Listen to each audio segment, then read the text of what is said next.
Alright, good evening once again mga kapatid, mga kaabag at mga kapuntos. Welcome po sa atin pong daily live streaming dito po sa Kaabag sa Simbahan. And once again, ito po ang inyong abang lingkod, Brother John Ray. Isa po sa co-host ng programang Punto por Punto.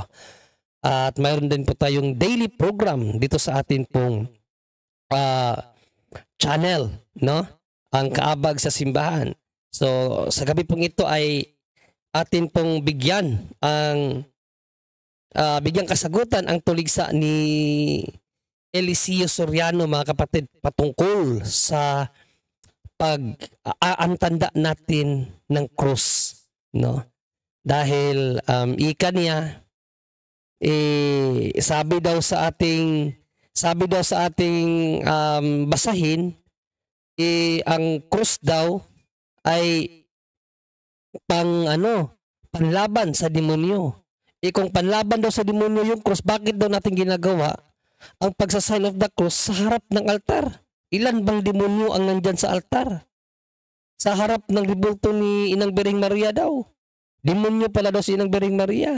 At bakit daw ipinako si Panginoong Jesucristo sa cross kung yan ay panglaban sa demonyo? So demonyo ba daw si Panginoong Jesucristo? So yan po mga kapatid ang mga bagay na atin pong bibigyang linaw, no? Dahil isa pa sa kanyang sinabi, hindi daw totoo na ang cross ay simbolo ng Kristiyano. Yan. No, kung hindi pala simbolo ng Kristiyano, ang cross simbolo ng ano? Dapat magbigay siya, no? Na hindi yan simbolo ng Kristiyano, kundi simbolo ng something. Ganun dapat, mga kapatid. Okay? So, antabayanan niyo po yan, mga kapatid, dahil yan po ang ating itatopic ngayong gabi na ito, matapos lamang ang isang paalala. Dahil sa katotohanan ng ipinapangaral ng Santa Iglesia Katolika na hindi maitanggi ng mga protestante sa lungatang aral at bahayag ng mga pastor,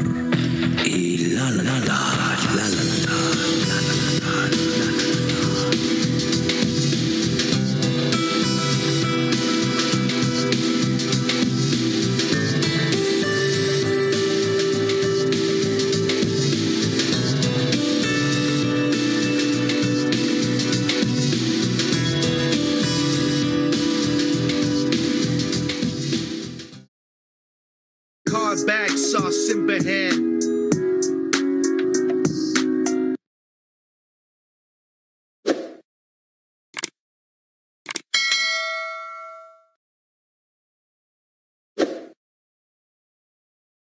Alright, yun po ang ating intro, mga kapatid, at shoutout po sa lahat po ng mga bagong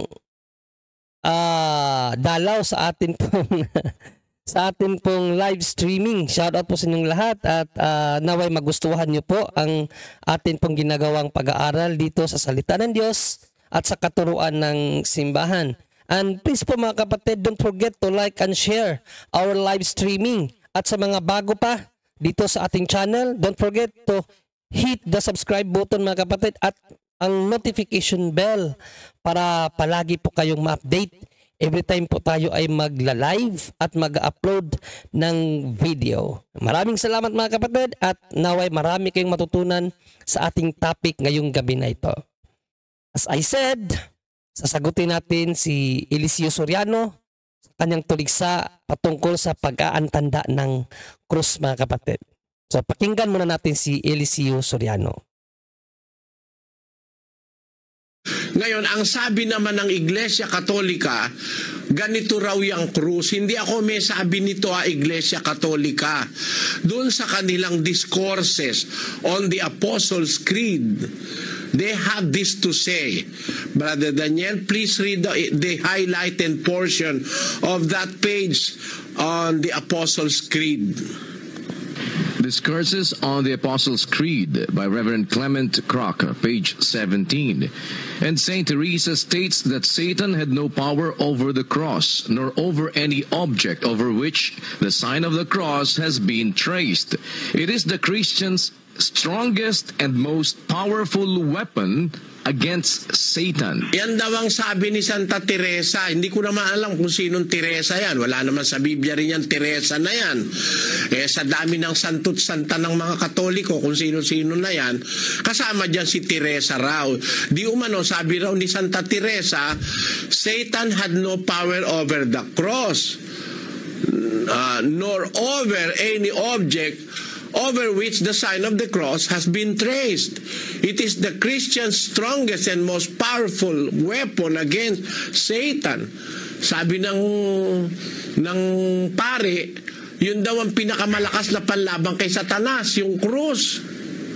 Ngayon, ang tanong ko naman, kung yung krus ang pinakamalakas na panlaban kay Satanas, bakit pag dadating sa simbahang Katoliko sa altar, nagkukurus ka?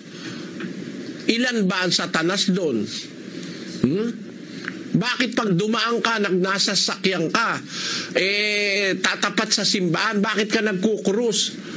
Kung yung krus pala, sabi ng libro nyo, ay panlaban kay Satanas, bakit nyo ginagamit kay Maria? Hindi naman Satanas si Maria. Yung ginagamit mo kay Satanas, huwag mong gagamitin kay Maria.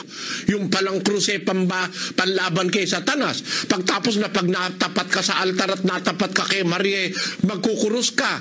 Hindi ako may sabi niya ng libro ng Katoliko may sabi, yun daw krus, pinakamatibay na panlaban kay Satanas. Kung patibay na panlaban kay Satanas yung krus, bakit nyo dun ipinako si Kristo na Panginoon? Panlaban pala kay Satanas yun. Maraming tanong na pwedeng pag-isipan, kapatid. Yung mga sumasamba sa krus, maglubay kayo. Hindi kayo magiging dapat sa Diyos.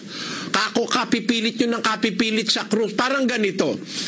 Sa Pilipinas, nung araw, pagka ang kriminal papatayin ng gobyerno, pinapatay sa silya elektrika.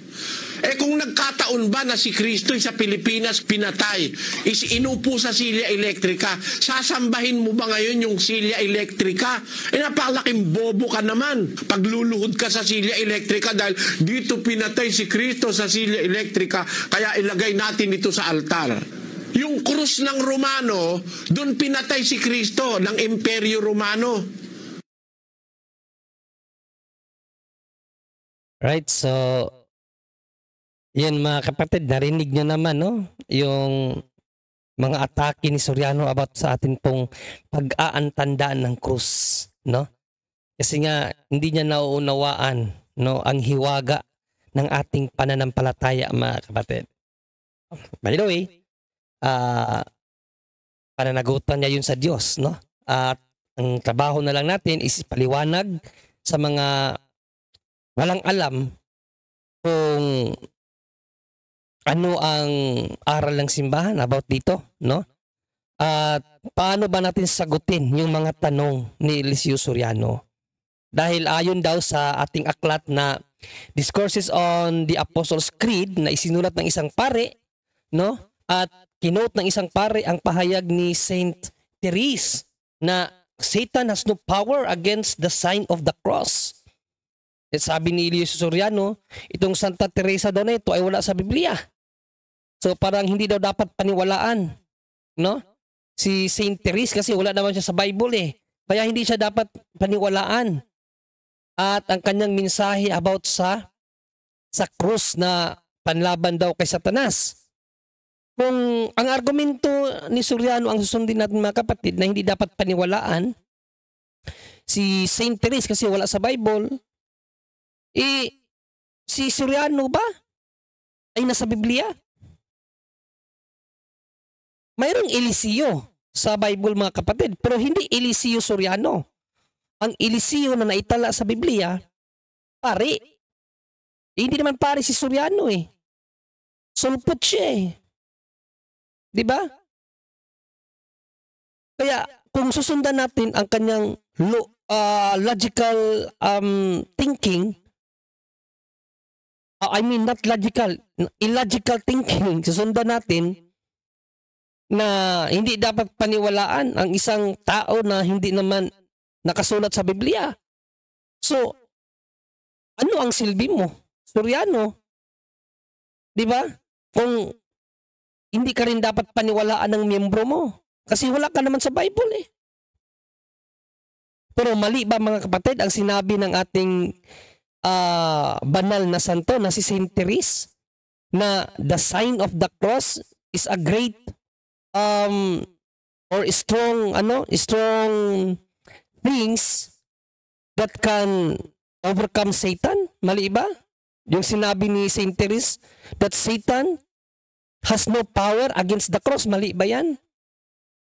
Biblically speaking, hindi po mga kapatid. So yan po ang titingnan natin sa Biblia. At ano pa ang sinabi niya? Kung ang krus ay panlaban sa Satanas, bakit ginagamit sa harap ng altar? Sabi pa niya, iilan ba ang demonyo na sa altar? Kasi panlaban pala ang krus sa demonyo. Tapos pag nasa altar kayo, nagsasign of the cross kayo. So ilan pala ang demonyo nandyan sa altar? At kapag daw nasa jeepney, tapos nakadaan ng simbahan, ba't kayo nag-aantanda ng krus? May demonyo ba sa simbahan nyo? Maging sa ribulto daw ni Inang Birhing Maria? So ito yung mga sinasabi niya eh. Bakit ginagamit ito kay Maria? Hindi naman demonyo si Maria. Di ba? Sige mamaya, yung tanong niya na iyan, sagutin natin, no? So dito muna tayo sa ikatlo niyang sinabi na kung sakali daw sa silya elektrika namatay si Jesus, gagamitin din daw ba natin yung silya elektrika? Panlaban sa demonyo. Di ba? Mga argumentong singaw ba? Hungaw, mga kapatid. Tapos, ang krus daw ay hindi daw simbolo ng Kristiyano yan. So, yan po yung mga sinabi niya. Bago natin aralin, gamit ang banal na mga kasulatan mga kapatid, yung pagsabi niya na kung ang krus ay tanda o ang pag-aantanda ng krus ay matibay na panlaban sa demonyo, bakit ginagamit ninyo sa harap ng altar ang pagsasign of the cross? Pag nakadaan kayo sa simbahan, nagsasign of the cross kayo sa harap ng mga ribulto, sa ribulto ni Inang Birhing Maria daw, nagsasign of the cross kayo. Bakit nyo ginagawa yan kung yan pala ay panlaban sa demonyo? So nangangahulugan ba yan na mga demonyo yung mga ribulto nyo, yung simbahan nyo at yung altar nyo kasi nagsasign of the cross kayo? Hindi po ganun mga kapatid, no? That is fallacy of non sequitur, it does not follow, and then fallacy of false dilemma, no? Ano ba ang fallacy of false dilemma? It's a false dichotomy na yung isang bagay ay lilimitahan mo lang sa isang kahulugan. That is a false dilemma mga kapatid. Dahil sa totoo, may mga bagay dito sa mundo na mayroong ibang meaning o kahulugan. Halimbawa na lamang, yung baril. Yung baril ba? Ginagamit ng mga sundalo at mga pulis. Bakit sila inisyuhan ng baril? Para makapanghuli sila, makapangtugi sila ng mga kriminal. At sa mga sundalo naman, yan ang ginagamit ng mga sundalo panlaban sa kanila sa mga bandido. 'Di ba? Yung mga teroristang tao na may mga baril din. Ginagamit nila yan para mapuksa nila ang kasamaan ng mga rebelde. Ginagamit nila ang baril. So, dahil ba ginamit ng mga sundalo yung baril laban sa mga kaaway nila, hindi na yun pwedeng gamitin sa ibang paraan? Yan po ang hindi alam ni Soriano. Dahil ang baril, di porket ginagamit yan sa pagsupil sa mga kaaway, ginagamit din yan mga kapatid sa pagpaparangal. Ginagamit yan sa pagpapakilala. Ginagamit din ang baril sa pagsalot. Halimbawa, sa tuwing araw ng kagitingan, yung mga kapulisan natin, nagpapaputok yan ng 21 gunshots. Diba? Pagpubugay, pagpapakilala, at pagrespeto. So dapat bigyan ng respeto. So yung baril, tanda din ng paggalang, pagrespeto at pagpupugay. Hindi lang siya para sa kalaban. So yan po ang point ko mga kapatid na may mga bagay na double ang meaning. Tulad ng baril. Ang unang gamit ng baril para sa kalaban. Pangpuksa sa kalaban. But ang ibang kagamitan sa baril, ginagamit pagpupugay, pagpapakilala at pagbibigay respeto. Lalong-lalo na sa mga kasamahan nilang pulis, pag namatayan, binibigyan nila yan ng parangal. Pinapaputukan nila ng 21 gunshots. Di ba? So mali ba ang ganyang tradisyon? Dahil ang baril ginagamit sa kalaban, hindi na pwede gamitin sa ibang paraan? Hindi po. In same manner, yung krus, ganun din po. Kasi yun nga ang aral natin eh. Na mabisa na panlaban kay Satanas ang krus. At the same time, ginagamit natin to bilang tanda ng ating pagmamahal sa Diyos. Tanda ng ating pagrespeto sa mga santo. Tanda ng ating pagmamahal sa ating simbahan. Di ba? Pananampalataya natin yan. Dahil ang tamang pananampalataya ay gumagawa sa pamamagitan ng pag-ibig. Galatians 5:6. Sinabi ni St. Paul. Yung pananampalataya natin with actions. May kasabihan nga sa English, di ba? Action speaks louder than word. So yung sa sign of the cross natin, napakalaki ng kahulugan nun. It talks about faith. Mga kapatid, yan po ang hindi alam ni Eliseo Soriano. Tira lang ng tira. Pagbibigay ng mga kahit anong idea para lang lituhin ang mga tao sa tunay na aral. Specifically yung pag-aantanda ng cross. Kasi hindi niya naunawaan eh. At mayroon ba yung biblical basis? Of course. O dyan lamang sa paggamit ng krus sa dalawang paraan. Ano yung una? Panlaban sa demonyo. At pangalawa, ginagamit natin ang tanda ng krus as simbolo ng ating pagmamahal sa Diyos, sa ating pananampalataya at ating pagbibigay respeto. Yan ang gamit eh.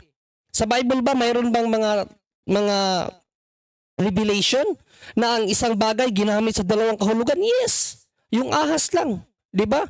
In Genesis 3:1, ang ahas ginamit panglarawan kay Satanas. O basahin muna natin ang Genesis 3:1 mga kapatid. Ginamit ang ahas panglarawan kay Satanas eh. O ito, Genesis 3:1. Ito ang ating mababasa. Open ko muna yung aking Bible. Ayan. Ang ahas nga ay lalong tuso kaysa alinman sa mga hayop sa parang na nilikha ng Panginoong Diyos. At sinabi niya sa babae, tunay bang sinabi ng Diyos, huwag kang kakain sa alinmang punong kahoy sa halamanan. Sino ba yung ahas na yan? Yan yung diablo, yung demonyo. Di ba kung basahin natin sa Revelations 12, sino ba yung ahas na yan? Revelations 12, 7 to 9. Ito ang ating mababasa mga kapatid. At nagkaroon ng pagbabaka sa langit si Miguel at ang kanyang mga anghel ay nakipagbaka sa dragon. At ang dragon at ang kanyang mga anghel ay nakipagbaka. At hindi sila nanalo ni nasumpungan pa man ang kanilang dako sa langit. At inihagis ang malaking dragon, ang matandang ahas. Matandang ahas kasi sa Genesis pa lang pinakilala na ang ahas na siya ang demonyo, ang dragon, ang diablo at Satanas. Yan yung ahas. So, dahil ba ang ahas ay ginamit panglarawan kay Satanas, hindi na pwedeng gamitin ang ahas sa mabuting paraan? Diyos pa nga mismo ang gumamit sa ahas para sa mabuting paraan. So yung ahas mayroon siyang double meaning.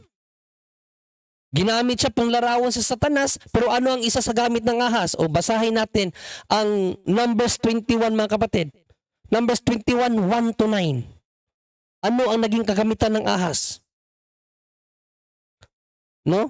Kasi hindi kasi dapat limitahan ang mga bagay-bagay. Di porket ginamit sa masama yung isang bagay, hindi na pwedeng gamitin sa kabutihan ang nasabing bagay. O ito, basahin natin. Numbers 21:1-9. Ano yung bagay na ginamit dito para sa ikabubuti ng mga tao? Diyos pa mismo ang gumamit. O, basahin natin. At ang Kananeo na hari sa Arad na tumatahan sa timugan ay nakabalita na ang Israel ay dumating sa daan ng Atarim at nilabanan niya ang Israel at binihag ang iba sa kanila. At ang Israel ay nanata sa Panginoon at nagsabi, kung tunay na ibibigay mo ang bayang ito sa aking kamay, ay aking lubos na gigibain nga ang kanilang mga bayan. At dininig ng Panginoon ang tinig ni Israel at ibinigay ang Kananeo sa kanila. At kanilang lubos na nilipol sila at ang kanilang mga bayan. At ang ipinangalan sa dakong yaon ay Horma. At sila'y naglakbay mula sa bundok ng Hor na napasadaang patungo sa dagat na mapula upang lumiko sa lupain ng Edom. At ang damdamin ng bayan ay nainip dahil sa daan. At ang bayan ay nagsalita laban sa Diyos. Ibig sabihin ang mga Israelita. Nagsalita sila laban sa Diyos at laban kay Moises. So ibig sabihin nagkasala ang mga Israelita sa panahong ito. Bakit ninyo kami pinasampa mula sa Ehipto upang mamatay sa ilang? Sapagkat walang tinapay at walang tubig. At ang aming kaluluwa ay nasusuya na sa manang ito. So grabe. Question pa nila ang pagligtas ng Diyos sa kanila sa Ehipto. Tapos yung ibinigay sa kanila ng Diyos na mana, kanila pang itinatakwil dahil nasusuka na daw sila sa nasabing pagkain.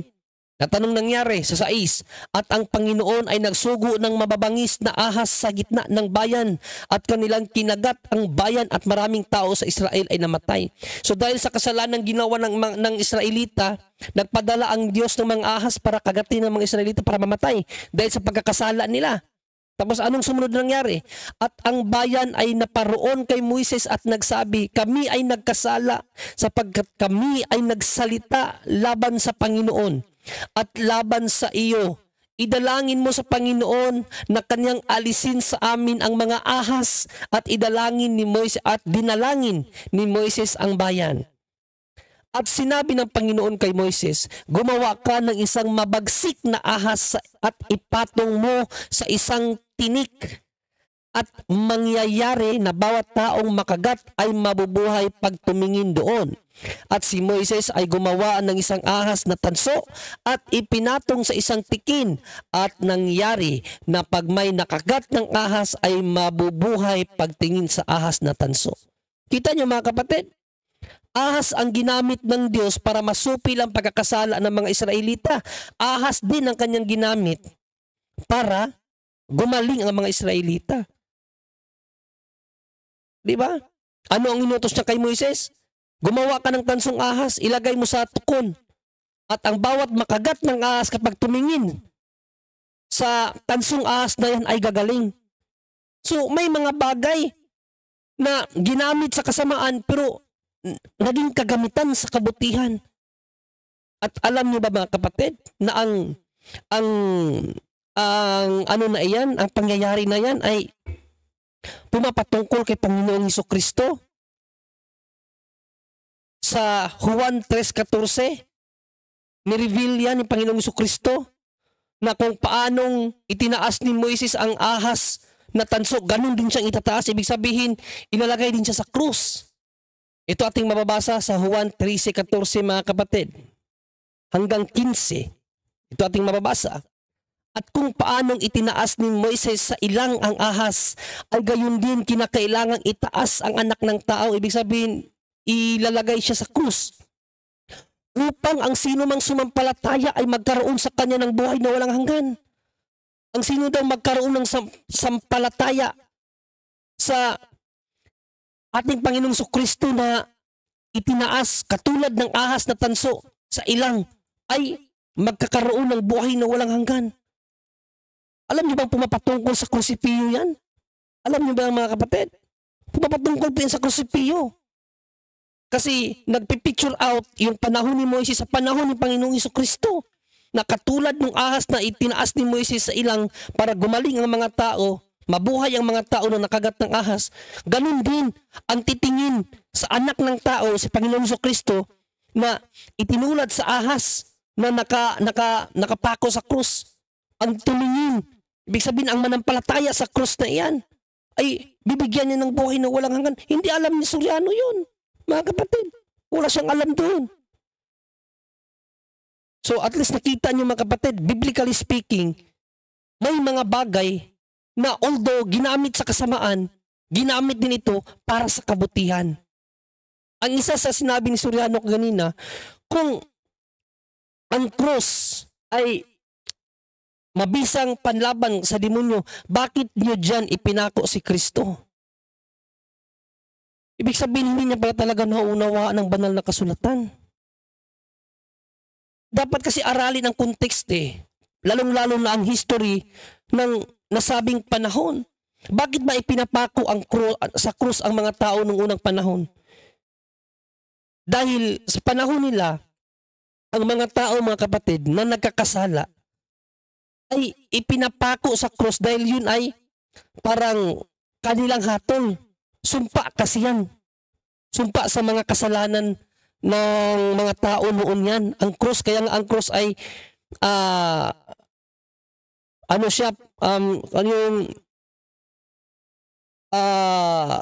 yung sa mga isinumpa ba?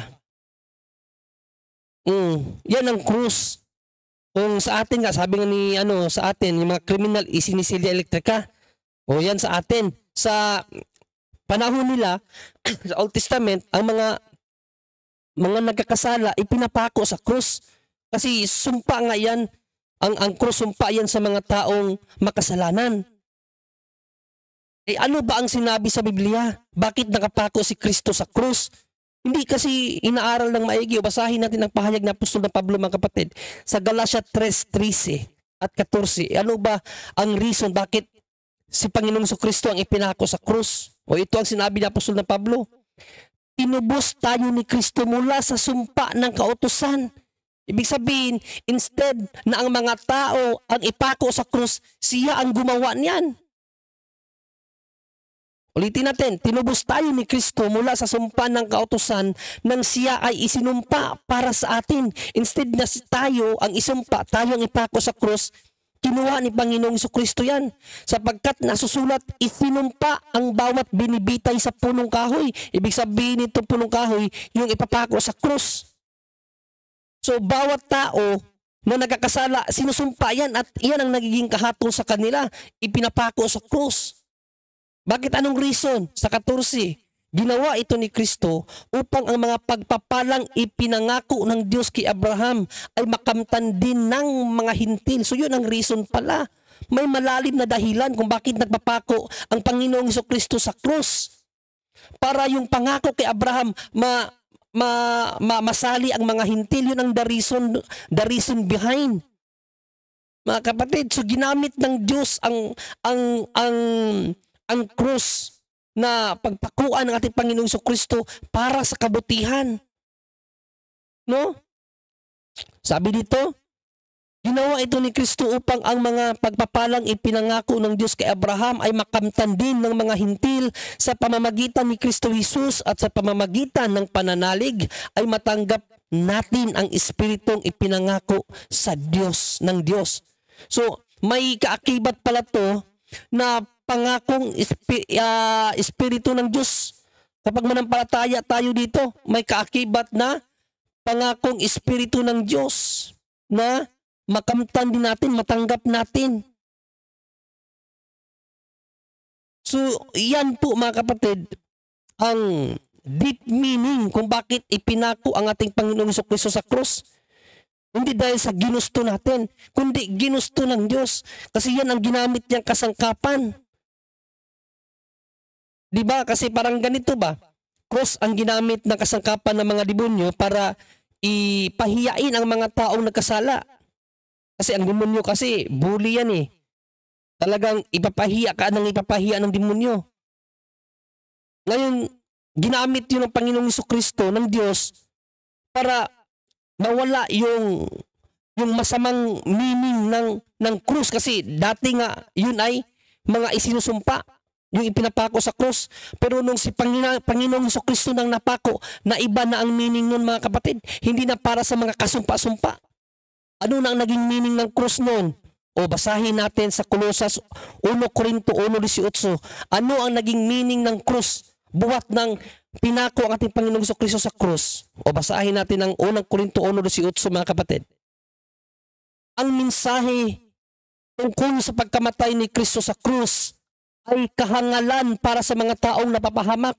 Kaya yung mga taong nagmamak sa ating banal na tradisyon, ang tanda ng krus, mga kapatid, ay mga hangal yun. Ngunit ito'y kapangyarihan ng Diyos para sa mga nangaligtas. Ano daw?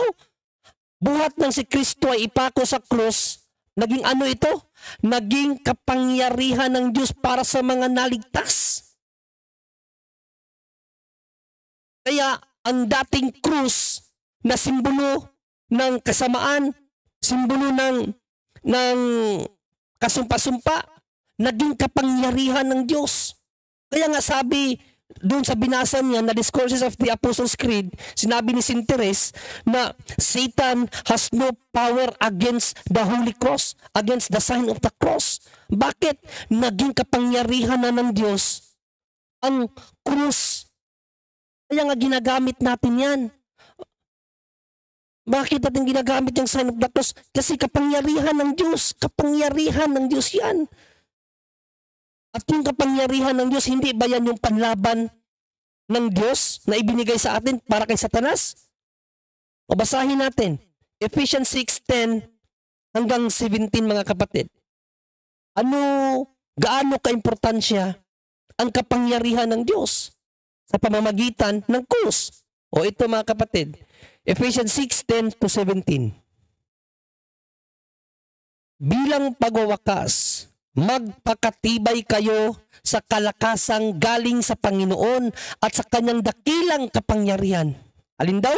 Magpakatibay daw tayo sa kalakasang galing sa Panginoon, sa kanyang dakilang kapangyarihan. Ano itong kapangyarihan na to na makakapagpatibay sa atin? Isuot ninyo ang buong kasuotang pandigma na kaloob ng Diyos upang mapaglabanan ninyo ang mga pakana ng dyablo. Di ba, mga kapatid, napakalinaw? Ang krus, kapangyarihan daw ng Diyos. Yung kapangyarihan ng Diyos, pinapasuot sa atin ng Diyos yun. Kung sabaga, pinapagamit niya sa atin ang kapangyarihan niya. Para daw, malabanan natin. Para malabanan natin ang mga pakana ng dyablo. Di ba? Napaka-biblical ng araw ng simbahan, mga kapatid. Dinig na natin sa 17 ito, no? Para makasave tayo ng oras. Sa 17, isuot ninyo ang helmet ng kaligtasan. Helmet ng kaligtasan, protection natin yung krus. At gamitin ang tabak ng Espiritu, ibig sabihin, the words of God, na walang iba kundi ang salita ng Diyos. Di ba, mga kapatid, napakalinaw? Kaya nga, kung titingnan mo, yung mga pari natin, habang ginagamit nilang salita ng Diyos, tinataas nila yung crucifix. Kasi baluti yan. Kapangyarihan ng Diyos. Ang krus. Kapangyarihan ng Diyos yan. Ipinapagamit niya sa tao para malabanan natin ang dyablo. Kaya nga sinabi ni Saint Therese, Satan has no power against the cross. Kasi kapangyarihan ng krus yan. Kapangyarihan ng Diyos, ang krus. 1 Corinthians 1:18, mga kapatid. Tapos, tutuligsain lang ni Eliseo Soriano ng ganun-ganun. Ano ba ang tawag ni Apostol Pablo sa mga kumakalaban sa krus? O basahin natin, mga kapatid. No? Philippians 3:18. Sila yung tinatamaan sa mga hula ng apostol eh. No? Mga kaaway sila sa krus ni Kristo. Babasahin natin. Sapagkat tulad ng madalas kong sinasabi sa inyo noon at ngayon luhaang inuulit ko. So maraming beses na pala to sinasabi ni Apostol na Pablo sa mga Kristiyano, marami ang namumuhay bilang mga kaaway ng krus ni Kristo. Ang mga taong ito yung tumutulig sa krus ni Kristo, sila ang mga namumuhay na mga kaaway ng krus ni Kristo, mga kapatid. Kasi kung makapagtulig sila sa krus, ganun-ganun na lang. Di ba? Biblically speaking, napakalinaw ang turo ng mga apostol sa atin. Napakaganda kung ano ang kahulugan ng krus. Ito ay kapangyarihan ng Diyos sa mga naligtas. Ngunit sa mga hindi, ito ay sa kanila ito ay kahangalan. Kaya mga hangal talaga itong mga tao na kumakalaban sa krus ni Jesus. Sabi pa nga ni St. Paul na isuot ninyo yan, ang kapangyarihan ng Diyos. Ibig sabihin, sa formang krus na nandyan ang kapangyarihan ng krus, isuot ninyo yan para malabanan ninyo ang pakana ng mga dyablo. Efeso 6, 10-11, kama 17, mga kapatid. Helmet ng kaligtasan yan. Isuot niyo ang helmet ng kaligtasan. Sign of the cross. Diba? Bakit meron tayong antanda? Bakit tayo nag-aantanda? Sabi ni Eliseo Soriano. Siyempre, we are proud. Ginagamit natin yung kapangyarihan ng Diyos. Pinapakita natin sa mundong ito ano ang kapangyarihan ng Diyos. Like St. Paul. Gaano ba si St. Paul ka-proud sa krus ni Kristo, mga kapatid? Basahin natin. Galatia 6:14. Basahin natin ang Galatia 6:14. Huwag nawang mangyari sa akin na ipagmalaki ko ang anumang bagay bukod sa krus ng ating Panginoong Jesucristo. Wala nang ibang ipinagmamalaki si St. Paul maliban sa krus ni Kristo, mga kapatid. Sapagkat sa pamamagitan nito, sa krus ni Kristo, ang mundong ito'y patay na para sa akin at ako na may patay na rin sa mundo. Apakalinaw Diba? Walang ibang ipinagmamalaki si St. Paul sa kanyang sarili, sa kanyang pangangaral, maliban sa krus ni Kristo, mga kapatid. Napakaganda kaya ng mensahe ng krus. No? Kaya nga, dito sa 17, no, sa same chapter, Galatians 6, sa 17, anong sinabi ni St. Paul dito, mga kapatid?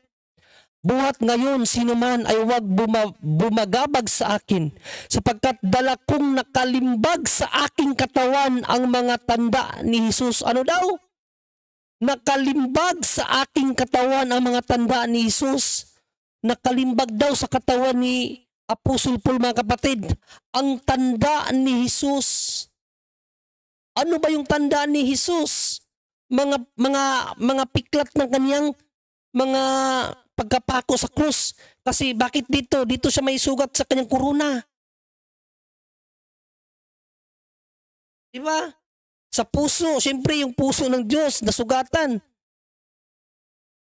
At dito naman, tanda ng kanyang pag-carry sa ating lahat. Yun ang tanda ng krus. Kaya nga tinuturuan tayo ng simbahan. Paano natin ipakita ang ating pag-ibig sa Diyos, mga kapatid? Kasi isa sa aral ng ating Panginoong Jesucristo kasi, no? Sa Lucas 10:27, mga kapatid, ang pinakauna talaga na dapat nating matutunan na aral ay ang pagmamahal sa Diyos. Even in Catechism, mga kapatid, sa Catechism of the Catholic Church, pinapaalam sa atin ng simbahan na kaya tayo nandito sa mundong ito to know God, to serve God, and to love God. Yan po, mga kapatid, ang itinuturo ng simbahan sa atin. Unang-una, ang makilala natin ng Diyos, ang pagsilbihan ng Diyos, at mahalin ang Diyos, mga kapatid.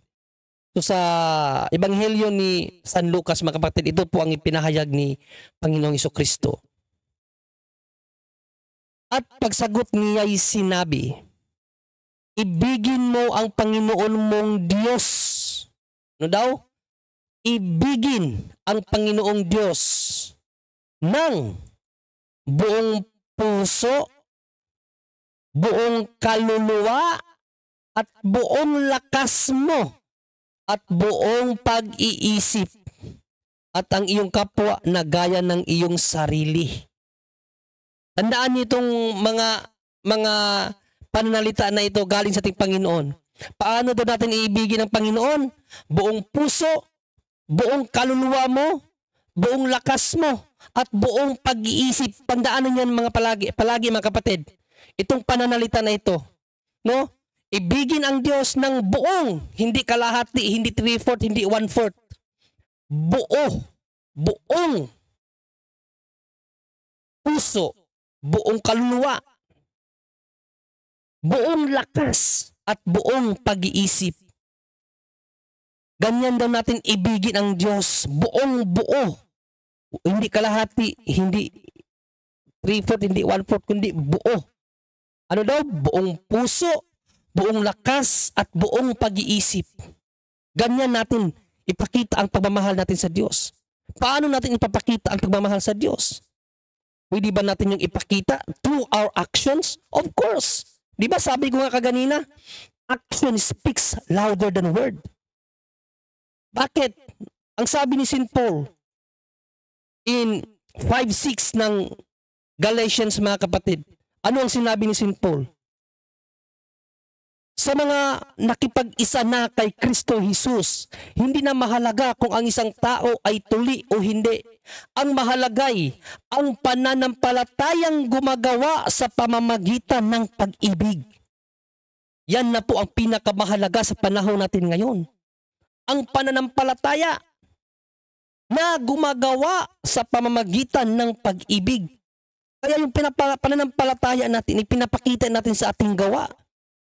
Dahil diyan natin minamahal ang Diyos. Bakit ganitong sign? Kasi yun ang sinabi ng Panginoong Diyos, Panginoong Jesucristo, di ba? Ibigin mo ang Diyos sa buong pag-iisip, buong puso, at buong lakas. Kasi sumasalamin yung ating noo sa ating isip, ang ating puso sa puso, at ang ating bisig sa ating lakas. Kaya nga, in the name of the Father, in the name and the Son, and of the Holy Spirit. Yan yung sinabi kanina ni Apostle Paul sa Galatians 6:17, mga kapatid. Balikan natin ang Galatians 6:17.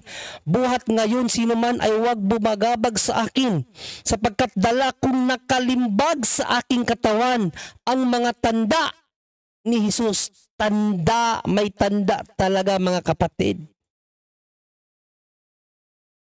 Kaya yung tanda na ito ay pagpapakita ng ating buong, hindi kalahati, hindi 3/4, hindi 1/4, kundi buong pagmamahal natin sa Diyos. Sa anong paraan? Pag-iisip, puso, buong puso at kaluluwa, at buong lakas. Yan po ang aral, mga kapatid, na dala-dala ng krus ni Jesus. Tandaan natin palagi, ang sinabi ni Apostle Paul, basahin ko na lang, no, para hindi natin misquote ang sinabi ni St. Paul, mga kapatid.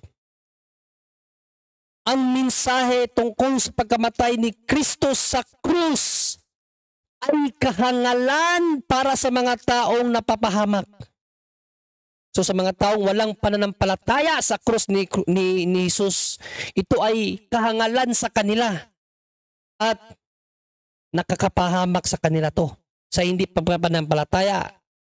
Ngunit ito'y kapangyarihan ng Diyos para sa mga naligtas. So ang krus, mga kapatid, ang mensahe ng krus ni Jesus ay kapangyarihan ng Diyos para sa mga iniligtas niya. Ibig sabihin, we are already saved through design. At panampalataya natin yan. Kasi ang sinabi ni Panginoong Kristo, ang manampalataya dito ay aking bibigyan ng buhay na walang hanggan. Yan po ang mensahe ng krus, mga kapatid, ng ating Panginoong Hesukristo. Kung bakit siya nagpakamatay, dahil yung mensahe noon sa krus ay binago niya from evil thoughts or evil yung message, ginawa niyang kapangyarihan ng Diyos. At malinaw sa pangangaral ni Apostol na Pablo sa taga-Efeso, isuot niyo ang kapangyarihan ng Diyos para mapaglabanan niyo ang mga pakana ng dyablo. So kapangyarihan talaga ng Diyos, mga kapatid, ang krus ng ating Panginoong Hesus. Yun lang, maraming salamat at naway marami kayong natutunan sa topic natin sa gabing ito, mga kapatid.